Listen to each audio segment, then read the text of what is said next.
नमस्ते। बहुत सारे व्यक्तियों की नाभि डिग जाती है, नेवल इम्बैलेंस हो जाती है, तो उनको ठीक कैसे करें? देखो, जब डॉक्टर के पास जाते हैं और सभी रिपोर्ट्स नॉर्मल आती हैं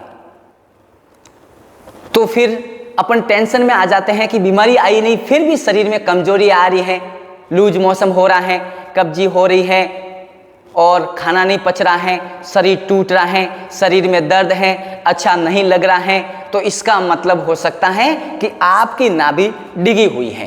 तो उस नाभि को आसनों के द्वारा, योगासनों के द्वारा कैसे ठीक करें, वो हम आज इस वीडियो में देखते हैं। देखो, सर्वप्रथम अपन को क्या करना है, बिल्कुल पैरों को सीधा करना है।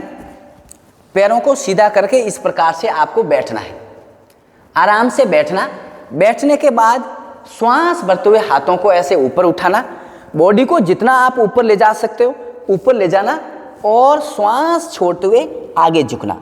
जितना आप आगे झुक सकते हो आगे झुकना और अपने अंगूठों को इस प्रकार से 2 अंगुलियां डालना और दूसरा जो अंगूठा है वो बाहर से आएगा, इस प्रकार से पकड़ेंगे।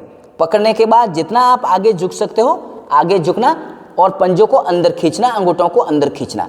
ऐसा आपको श्वास भर के ऊपर और श्वास छोड़ के नीचे, इसका अभ्यास आपको करना है। ये आपको अभ्यास करना है। साथ ही साथ में आपको क्या करना है, बिल्कुल एक बार ऐसे सीधे लेट जाना है। सीधे लेटने के बाद एक एक पैर को आपको उठाना है। एक एक पैर को अच्छे से उठाना, थोड़ी देर रोकना और नीचे लेना। उसके बाद दोनों पैरों को उठाना ऐसे और थोड़ा नीचे लेना। आपको लगता है कि ये दोनों पैर बहुत कठिन है तो कोई बात नहीं, आप नौकासन का अभ्यास जरूर करना। ये भी नाभि को जल्दी बैलेंस लाता है। ये नौकासन इस प्रकार से श्वास भर के उठना है, थोड़ी देर रोकना है। पेट कांपेगा, शरीर कांपेगा, कोई बात नहीं। आपकी जो मांसपेशियां हैं, जो कोर मसल्स हैं, ये पेट की मसल्स अच्छी हो जाएगी, मजबूत हो जाएगी, तो नाभि बैलेंस हो जाएगी, रिलैक्स। इस प्रकार से आपको ये नौकासन का अभ्यास करना है। अगला जो आसन है नाभि को ठीक करने वाला वो है सेतुबंध आसन।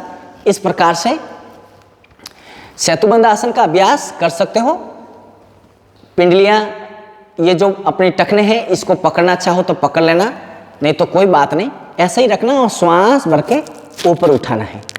कमर को जितना ऊपर उठा सकते हो ऊपर उठाना और श्वास छोड़ के नीचे। श्वास भर के ऊपर उठाना है और श्वास छोड़ के नीचे। इस प्रकार से आपको 4-5 बार इसका अभ्यास करना है।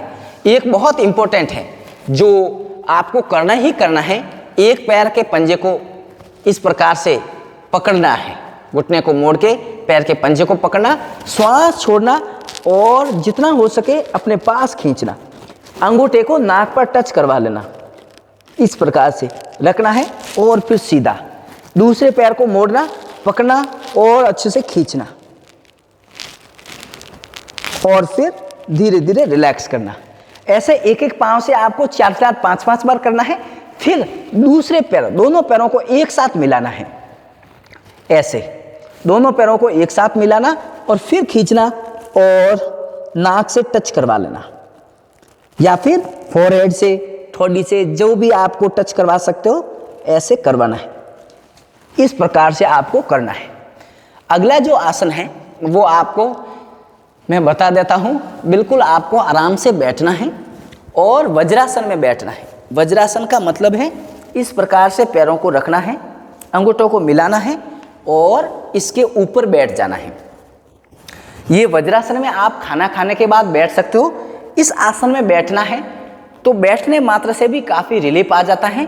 प्लस श्वास भरते हुए हाथों को ऊपर उठाना और श्वास छोड़ते हुए इस प्रकार से आगे झुक जाना।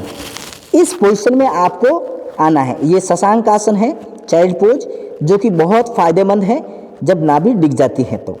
दूसरे समस्याओं में भी, दूसरे रोगों में भी बहुत फायदेमंद है, लेकिन फिलहाल हमारा जो लक्ष्य है वो है नाभि को बैलेंस कैसे करें, उसके ऊपर है। तो इसीलिए नाभि के बारे में ही अपन बता रहे हैं कि ये इनके लिए बहुत फायदेमंद है। ठीक है, मिलते हैं अगले वीडियो में। तब तक इस वीडियो को जहां तक हो सके शेयर कीजिए ताकि किसी की भलाई हो जाए। धन्यवाद।